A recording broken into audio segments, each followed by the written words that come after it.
Hello and welcome back once again to Steven Sir Makes It Easy, where me, Steven Sir, tries to make your life a little bit more simpler with concepts concerning accountancy and finance. Before I get started with the task for the day, very quickly a few reminders. You can connect with us on our Facebook page, our Instagram ID, as well as the Twitter handle. And the most important one is the Telegram channel given above. If you have not installed Telegram on your mobile phone and you are a subscriber of the channel, it's my request, please get connected to the Telegram channel above, join it, so that this particular Telegram channel is used for official communication, to inform you, to update you about the lectures that will be premiered the next day, as well as the most important thing, the PDF of the question and answer, whatever is coached and tutored on this particular platform, will be shared at the end of that particular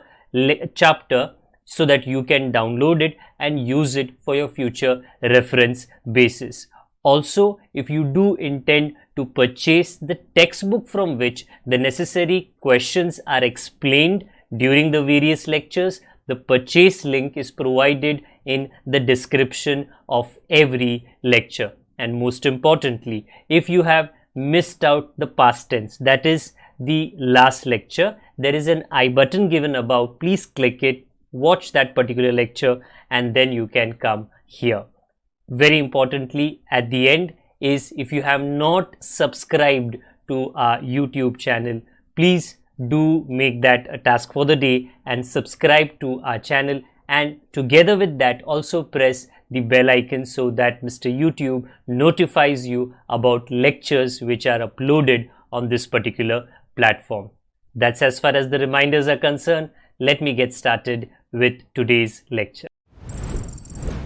आप सभी का स्वागत है Steven sir makes it easy के channel पे, जहाँ पे हम कुछ लेक्चर्स से बिल ऑफ एक्सचेंज के अंदर मल्टीपल कैरेक्टर्स का क्वेश्चन सॉल्व कर रहे हैं, और लगभग हमारा ये चैप्टर आखिरी कगार के ऊपर है। ओके, एक दो ट्रेन यात्रा बाकी है और फिर हमारा डेस्टिनेशन जो ये चैप्टर का अंत है ज़रूर मिल जाएगा। ड्यूरिंग दिस पर्टिकुलर लास्ट 7 से 8 लेक्चर ये सारे कैरेक्टर्स ने हमारी मदद की है। कुछ लोगों को हमने कोसा है, क्योंकि उनके पॉइंट्स थोड़े डिफ़िकल्ट थे समझने के लिए, बट कुछ लोग बड़े प्यारे थे, बड़े सिंपल सोल्यूशन में उनका आंसर हमारे तरफ से हो गया। आज के क्वेश्चन को देख लेते हैं जल्दी से। Journalise the following transactions in the books of Sudha कौन है? ये क्वेश्चन तो आप बेहतर होगा कि ना करें, क्योंकि मुझे कभी नहीं पता चलता, क्योंकि जब तक ना पढ़े पॉइंट्स को, जैसे पॉइंट नंबर 1 बस BCD या जो उसके आगे के हैं पढ़ने की कोई ज़रूरत नहीं है। पॉइंट नंबर ए में क्या दिया है? एंडोस्ड। ओके, सोनालीज एक्सेप्टेंस, ये हमेशा हिंट रहा है। सोनाली ड्रॉई, सुधा drawer.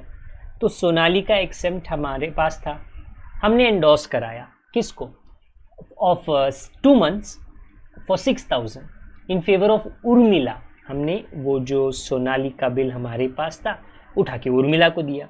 Q and paid cash 3,500 in full settlement to settle her account of 10,000।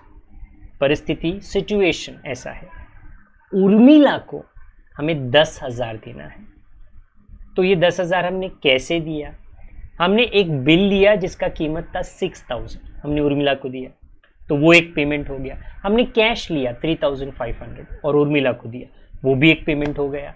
और फिर कुछ नहीं, सेटल हो गया, क्योंकि ऊपर कहा ना इन फुल सेटलमेंट। तो अगर कुछ पैसा बच गया, ये जो मैं अभी बोल रहा हूँ पहले डायग्राम में दिखा देता हूँ, थोड़ा सिंपल हो जाता है अंडरस्टैंड करने में। हाँ, सोनाली का बिल हमारे पास है जो 6,000 रुपीज़ का है, तो मतलब इट इज़ वैल्यूड एट 6,000। ये पास्ट टेंस है। हमें उर्मिला को उस तरफ कितना देना है? 10,000, जिसके लिए हमने एक बिल उठा के दे दिया। दया नहीं था, कोई दया धर्म नहीं था, वो बिल का वैल्यू है।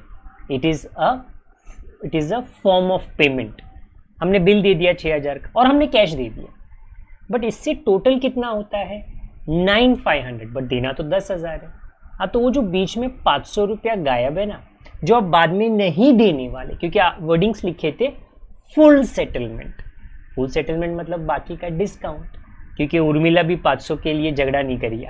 एक्चुअली मुझे नहीं पता, बट हाँ, अगर बिजनेस कंटिन्यू करना है तो 500-200 के लिए झगड़ा करके कोई मतलब होता नहीं है. Urmila is receiver, but what is she receiving? She is receiving a bill, receivable. She is receiving cash और बाकी का 500 discount. This is the entry we do right now. The various payments to Urmila to whom we were supposed to pay 10,000. बाकी हमने एक bill दिया, cash दिया और बाकी का डिस्काउंट, रीबेट आप कह सकते हो. दिस इज पेमेंट का एंट्री. ये कोई ऑनर, डिसऑनर, ओके, वो वाले टाइप के एंट्रीज नहीं, सिंपल है पेमेंट का एंट्री. इतना ही कि पेमेंट अलग अलग तरीके से किया है.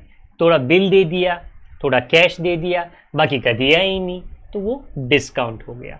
दिस इज पॉइंट नंबर 1, और rather this was point number 1. A. B. Discounted, that is to sell a bill to the bank. 2 months bill, acceptance of Surya. हम लोग नहीं है, सूर्या और कोई है. सूर्या का बिल हमारे पास था, हमने बैंक को बेच दिया, जो था 7,800 का. बट बैंक तो हमेशा डिस्काउंट काटता है, यहाँ पे काटा है 10%. 2 महीने का बिल है, तो वो डिस्काउंट जो है आपको और मुझे कैलकुलेट करना पड़ेगा.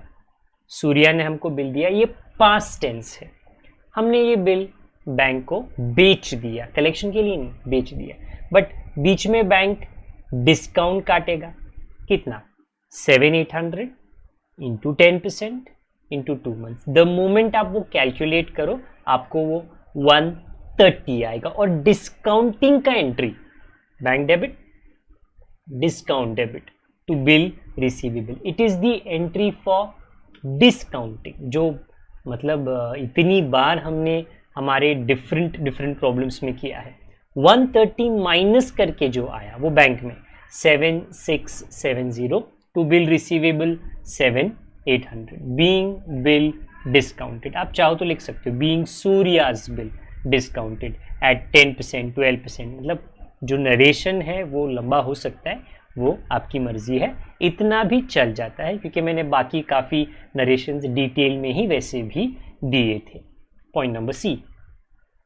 बैंक इन्फॉर्म्ड, बैंक ने हमको बताया दैट अनुराधा's acceptance, Anuradha drawee for 4,800 which was discounted was dishonored and bank paid, not me, bank paid noting charges 125. पहले कलाकृति, ताकि आपको कहानी समझ आ जाए. अनुराधा ने हमें बिल दिया, हमने वो बिल बैंक को बेच दिया, ये past tense.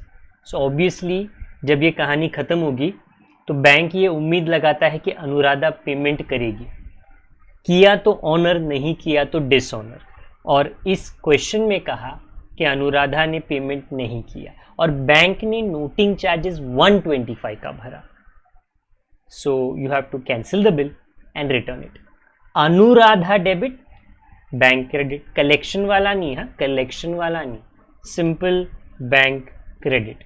Anuradha 4925 which is the addition of the noting charges also. अलग नहीं लिखना because we have not paid the noting charges from our pocket. If we do pay it, that is the drawer Sudha in this situation, then हमको अलग से वो 125 to cash करके लिखना पड़ता है क्योंकि अपनी जेब से वो पैसा जा रहा है. As simple as that. क्योंकि हमने नहीं भरा, हमको वो लिखने की जरूरत नहीं. And that is exactly what is mentioned in the narration. Okay. A done, B done, C also done. D में क्या है देख लेते हैं. पूजा कौन है क्या पता. ऑनर्ड, चलो अच्छी बात है, ऑनर्ड. Her acceptance for 16,400. तो पूजा ने जो बिल एक्सेप्ट किया था उसका पेमेंट उसने कर लिया, which was put into the bank for collection.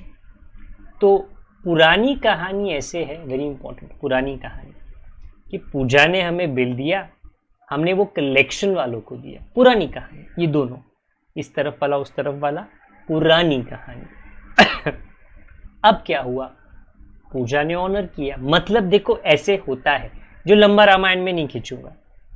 Collection वाले पूजा को बिल देते हैं, जो हमारी बिजनेस को नहीं छूता, नो एंट्री. पूजा रिटर्न में कैश देती है उनको, जो हमारी बिजनेस को नहीं छूता, नो एंट्री. और वो कलेक्शन वाले पैसा हमको देते हैं।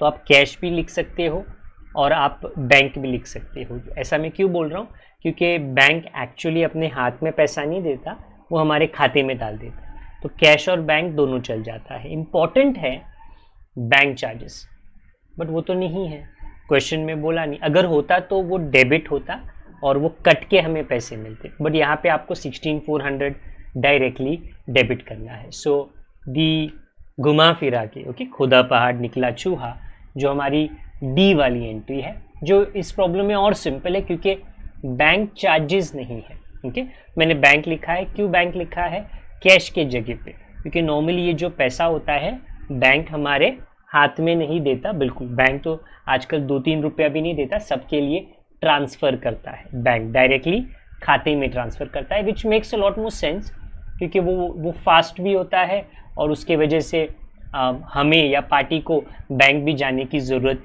नहीं है। ऑटोमेटिकली खाते में हमारा पैसा आ जाता है। गूगल पे से यूज़ कर लो, ATM कार्ड से यूज़ कर लो, आपकी मर्ज़ी। This was point number D, जो खुदा पहाड़ निकला चूहा है बहुत simple entry. At the end आपको सारे टोटल कर लेने हैं, जो मेरे लिए आता है 39,125। Again I hope that the particular question explain to you was understood by you. अगर समझ आ गया तो लेक्चर वीडियो को ज़रूर लाइक कर लीजिए। कमेंट बॉक्स का जो डिब्बा है ना, वो खुला है, आप उसमें आपका सजेशन, आपका रिकमेंडेशन, आपकी कोई कंप्लेन या तकरार या रिक्वेस्ट आप लिखकर हमको दे सकते हो। अगर हमारे पुराने मित्र हो तो कृपया करके लेक्चर के लिंक को दूसरों के साथ में शेयर करें, और अगर हमारे नए मित्र हो, जुड़े हैं हमारे साथ में, जुड़े रहने के लिए आप सब्सक्राइब बटन को और बेल आइकन को ज़रूर दबाएं। जब तक हम दोबारा ना मिले, जो मोस्ट प्रोबेबली हो सकता है कि लास्ट लेक्चर हो सकता है। ओके, अपना ख्याल रखें, बड़ों का छोटों का परिवार वालों सबका ख्याल रखें। Good day to all of you, God bless, bye for now.